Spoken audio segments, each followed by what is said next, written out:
ಕಲಬುರಗಿಯಲ್ಲಿ ನೋಡಿ ಗುಂಡಿಕ್ಕಿ ಬರ್ಬರ ಹತ್ಯೆ ಮಾಡಲಾಗಿದೆಯಂತೆ. ಮಾಜಿ ಗ್ರಾಮ ಪಂಚಾಯಿತಿ ಸದಸ್ಯನ ಭೀಕರ ಕೊಲೆ ಮಾಡಲಾಗಿದೆಯಂತೆ. ವಿಶ್ವನಾಥ್ ಜಮಾದಾರಗೆ ಗುಂಡಿಕ್ಕಿ ಹತ್ಯೆ ಮಾಡಲಾಗಿದೆ. ಆಳಂದ ತಾಲೂಕಿನ ಖಾನಾಪುರ ಬಳಿ ಘಟನೆ ನಡೆದಿದೆ. ಬೈಕ್ನಲ್ಲಿ ಬಂದ ಇಬ್ಬರು ದುಷ್ಕರ್ಮಿಗಳಿಂದ ಫೈರಿಂಗ್ ಆಗಿದೆ. 3 ಬಾರಿ ಫೈರಿಂಗ್ ಮಾಡಿ ಕೊಲೆ ಆಗಿದೆ. ಆಳಂದ ಠಾಣೆಯಲ್ಲಿ ಪ್ರಕರಣ ದಾಖಲಾಗಿದೆ. ಒಡುಸಾವಳಿಯಿಂದ ಆಳಂದ ಪಟ್ಟಣಕ್ಕೆ ಬೈಕ್ನಲ್ಲಿ ಬರ್ತಿದ್ದ ವಿಶ್ವನಾಥ್ ಜಮಾದಾರ್ ಮತ್ತೊಂದು ಬೈಕ್ನಲ್ಲಿ ಬಂದ ಇಬ್ಬರು ದುಷ್ಕರ್ಮಿಗಳು ಫೈರಿಂಗ್ ಮಾಡಿ ಕೊಲೆ ಮಾಡಿದ್ದಾರೆ. ಸ್ಥಳಕ್ಕೆ ಕಲಬುರಗಿ ಎಸ್ಪಿ ಅಡ್ಡೂರು ಶ್ರೀನಿವಾಸಲು ಭೇಟಿ ನೀಡಿ ಪರಿಶೀಲನೆ ಮಾಡಿದ್ದಾರೆ. ಆಳಂದ ಪೊಲೀಸ್ ಠಾಣೆಯಲ್ಲಿ ಪ್ರಕರಣ ದಾಖಲಾಗಿದೆ. ವಿಶ್ವನಾಥ್ ಎಂಬುವರು ಹತ್ಯೆಯಾದವರು. ಅವರು ಮಾಜಿ ಗ್ರಾಮ ಪಂಚಾಯಿತಿ ಸದಸ್ಯ. ಫೋಟೋ ಕೂಡ ನೀವು ಗಮನಿಸ್ತಾ ಇದ್ದೀರಿ, ವಿಶ್ವನಾಥ್ ಅವರ ಫೋಟೋ. ಮತ್ತೊಂದು ಕಡೆ ಸ್ಥಳಕ್ಕೆ ಬಂದಂಥ ಪೊಲೀಸ್ನವರು ಈಗ ಸ್ಥಳ ಪರಿಶೀಲನೆ ಮಾಡ್ತಿದ್ದಾರೆ. ವಿಶ್ವನಾಥ್ ಜಮಾದಾರ್ಗೆ ಗುಂಡಿಕ್ಕಿ ಕೊಲೆ ಮಾಡಿರೋದು.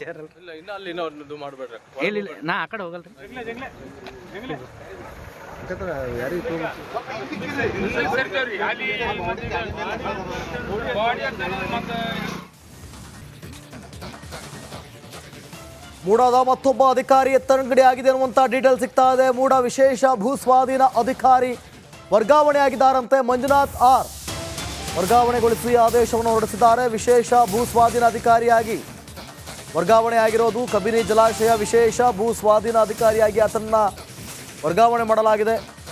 ಯಾವಾಗ ಮೂಡಾದಲ್ಲಿ 50-50 ಹಗರಣ ಬೆಳಕಿಗೆ ಬಂತು, ಅದಾದ ಬಳಿಕ ವರ್ಗಾವಣೆ ಆಗುತ್ತಿರುವಂಥ 4ನೇ ಅಧಿಕಾರಿಯವರು. ಹಗರಣ ಬೆಳಕಿಗೆ ಬಂದ ಆರಂಭದಲ್ಲೇ ಆಯುಕ್ತ ಕಾರ್ಯದರ್ಶಿ ಹಾಗೂ ಒಬ್ಬ ಇಂಜಿನಿಯರ್ ವರ್ಗಾವಣೆ ಆಗಿತ್ತು. ಇತ್ತೀಚೆಗಷ್ಟೇ ವರ್ಗಾವಣೆಯಾಗಿದ್ದ ಆಯುಕ್ತ ದಿನೇಶ್ ಕುಮಾರ್ ಅವರನ್ನು ಕೂಡ ಸರ್ಕಾರ ಅಮಾನತು ಮಾಡಿತ್ತು.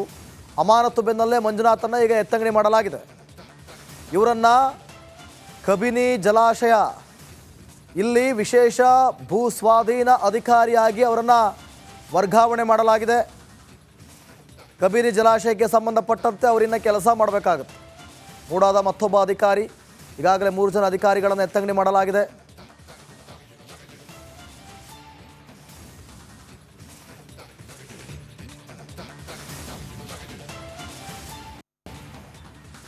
ಮೂಡ ಹಗರಣ ಇದು ಯಾವುದೇ ದಿಕ್ಕಿನಿಂದ ಬಂದರೂ ಕೂಡ ಸಿಎಂ ಸಿದ್ದರಾಮಯ್ಯ ಕೊರಳಿಗೆ ಸುತ್ತಿಕೊಳ್ತಾಲೇ ಇದೆ. ಅದೇ ಕೇಸ್ಗೆ ಸಿಕ್ಕ ಹೊಸ ಟ್ವಿಸ್ಟ್ ಕುರಿತು ಒಂದು ರಿಪೋರ್ಟ್ ಇಲ್ಲಿದೆ, ನೋಡ್ಕೊಂಡು ಬನ್ನಿ.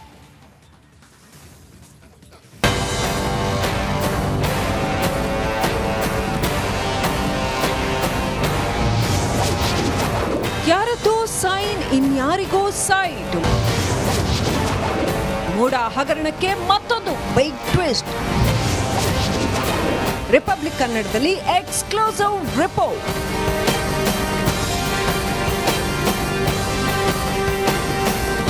ಸಿಎಂ ಸಿದ್ದರಾಮಯ್ಯ ಪತ್ನಿ ಪಾರ್ವತಿ ಅವರಿಗೆ ನೀಡಿರೋ 14 ಸೈಟ್ಗಳ ಹಿಂದೆ ಹೊಸ ಡೌಟ್ ಹುಟ್ಟುಕೊಳ್ತಿದೆ. ಇಲ್ಲಿ ಅರ್ಜಿ ಹಾಕಿದ್ದು ಎಸ್ಜಿ ದಿನೇಶ್ ಕುಮಾರ್ ಆದ್ರೆ ಸೈಟ್ ಸಿಕ್ಕಿದ್ದು ಪಾರ್ವತಿ ಅವರ ಹೆಸರಿಗೆ.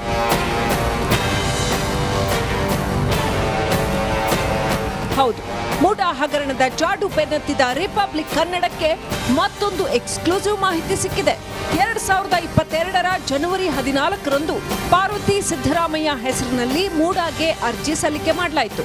ಆದ್ರೆ ಅಲ್ಲಿ ಅರ್ಜಿ ಸಲ್ಲಿಸಿದ್ದು ಸಿದ್ದರಾಮಯ್ಯನವರ ಖಾಸಗಿ PA ಆಗಿರೋ ದಿನೇಶ್ ಕುಮಾರ್. ಅಂದು ಅರ್ಜಿಗೆ ಸಹಿ ಹಾಕಿದ್ದು ಇದೇ ದಿನೇಶ್ ಕುಮಾರ್. ಪ್ರತಿ ಹಂತದಲ್ಲಿ ಅರ್ಜಿ ವಿಲೇವಾರಿ ಮಾಡಿಸಿದ್ದು ಇದೇ ದಿನೇಶ್ ಕುಮಾರ್. 2014ರಿಂದಲೂ ಮೂಡಾ ಸೈಟ್ ವಿಚಾರವನ್ನ ಫಾಲೋ ಅಪ್ ಮಾಡಿದ್ದು ಇದೇ ದಿನೇಶ್ ಕುಮಾರ್ ಅಂತೆ.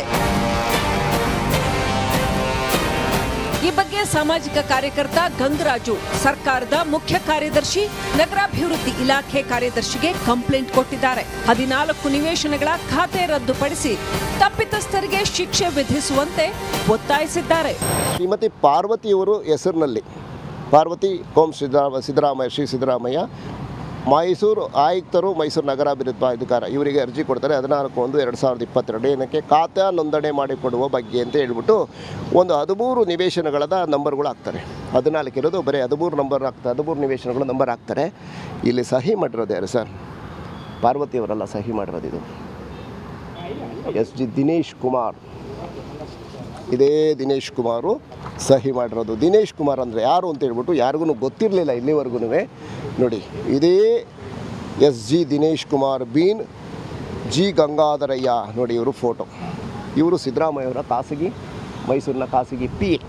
ಒಟ್ನಲ್ಲಿ ಕೋಟ್ಯಂತರ ರೂಪಾಯಿ ಮೌಲ್ಯದ ಜಾಗವನ್ನ ಮೂಡ ಅಧಿಕಾರಿಗಳು ಖಾತೆ ಮಾಡಿಕೊಟ್ಟಿದ್ದಾರೆ. ಇಲ್ಲಿ ಪಿಎ ಮೂಲಕ ಸಿಎಂ ಸಿದ್ದರಾಮಯ್ಯ ಪ್ರಭಾವ ಬಳಸಿದ್ರ ಅನ್ನೋ ಅನುಮಾನ ಹುಟ್ಟಿಕೊಳ್ತಿದೆ. ಇದಕ್ಕೆ ಸ್ವತಃ ಮುಖ್ಯಮಂತ್ರಿಗಳೇ ಉತ್ತರ ನೀಡಬೇಕು. Bureau report, republic Kannada. ನೋಡಿ ಇದೆಂಥ ಧೈರ್ಯ ಇವರಿಗೆ ಅಂತ. ಹಾಡಹಗಲೇ PUC ವಿದ್ಯಾರ್ಥಿನಿಯನ್ನ ಅಪಹರಣಕ್ಕೆ ಯತ್ನಿಸಿರೋದು. 6 ಜನರ ತಂಡದಿಂದ ಅಪ್ರಾಪ್ತ ಬಾಲಕಿಯ ಕಿಡ್ನಾಪ್ಗೆ ಯತ್ನ. ಬಾಲಕಿ ಕಿರಿಚಿದ್ರಿಂದ ಬಿಟ್ಟು ಪರಾರಿಯಾಗಿದ್ದಾರೆ ಕಿರಾತಕರು. ನೋಡಿ ಇವ್ರಿಗೆ ಎಂಥ ಧೈರ್ಯ ಅಂತ, ಅದು ಕೂಡ ಹಾಡಾಗಲೇ. ಚಿತ್ರದುರ್ಗದ ಹೊಳಲ್ಕೆರೆ ರಸ್ತೆಯ ಜ್ಞಾನ ವಿಕಾಸ ಶಾಲೆ ಬಳಿ ಘಟನೆ ನಡೆದಿದೆ. ಅಗಸನ ಕಲ್ಲು ನಿವಾಸಿ 17 ವರ್ಷದ ಬಾಲಕಿ. ನೋಡಿ 17 ವರ್ಷ ಆಕೆಗೆ, ಚಿಕ್ಕ ಹುಡುಗಿಯರಲ್ಲ, 17 ವರ್ಷ. ಅಪಹರಣಕ್ಕೆ ಯತ್ನಿಸಿರೋದು. ಕಾರು ಬೈಕ್ನಲ್ಲಿ ಬಂದಿದ್ದಂಥ 6 ಕಿರಾತಕರು ಕಿಡ್ನಾಪ್ಗೆ ಯತ್ನಿಸಿದ್ದಾರೆ. ಇಬ್ಬರನ್ನ ಹಿಡಿದು ಥಳಿಸಿ ಪೊಲೀಸರಿಗೆ ಒಪ್ಪಿಸಿದ್ದಾರೆ ಸ್ಥಳೀಯರು. ಪಾರ್ಥ ಆನಂದ್ ಅರೆಸ್ಟ್. ಉಳಿದವರಿಗಾಗಿ ಶೋಧ ಕಾರ್ಯ ಮುಂದುವರೆದಿದೆ. ಇನ್ನುಳಿದ ಆರೋಪಿಗಳಿಗಾಗಿ ಪೊಲೀಸರು ಶೋಧ ನಡೆಸಿದ್ದಾರೆ. ಕೋಟೆ ಪೊಲೀಸ್ ಠಾಣಾ ವ್ಯಾಪ್ತಿಯಲ್ಲಿ ಘಟನೆ ನಡೆದಿದೆ. ಅಪಹರಣಕ್ಕೆ ತಂದಿದ್ದ ಕಾರಣ ವಶಕ್ಕೆ ಪಡೆದಿದ್ದಾರೆ ಕೋಟೆ ಪೊಲೀಸ್ನವರು. ನೊಂದ ಬಾಲಕಿಯಿಂದ ಚಿತ್ರದುರ್ಗ ಮಹಿಳಾ ಪೊಲೀಸ್ ಠಾಣೆಗೆ ದೂರು. ಮಹಿಳಾ ಠಾಣೆಯ ಮುಂಭಾಗ ಬಾಲಕಿಯ ಸಂಬಂಧಿಗಳು ಜಮಾಯಿಸಿದ್ದಾರೆ. ಘಟನಾ ಸ್ಥಳಕ್ಕೆ SP ರಂಜಿತ್ ಕುಮಾರ್ ಭಂಡಾರು ಭೇಟಿ ಕೊಟ್ಟಿದ್ದಾರೆ, ಪರಿಶೀಲನೆ ಮಾಡಿದ್ದಾರೆ. ಆರೋಪಿಗಳನ್ನು ಸ್ಥಳಕ್ಕೆ ಕರೆದೊಯ್ದು ಸ್ಪಾಟ್ ಮಹಜರ್ ಕೂಡ ಆಗಿದೆ. ಮಹಿಳಾ ಠಾಣೆಗೆ ಆಗಮಿಸಿದ SP ರಂಜಿತ್ ಕುಮಾರ್ ಭಂಡಾರು ಬಂಧಿತ ಆರೋಪಿಗಳನ್ನು ಮಹಿಳಾ ಠಾಣೆಗೆ ಕರೆದಿದ್ದಾರೆ.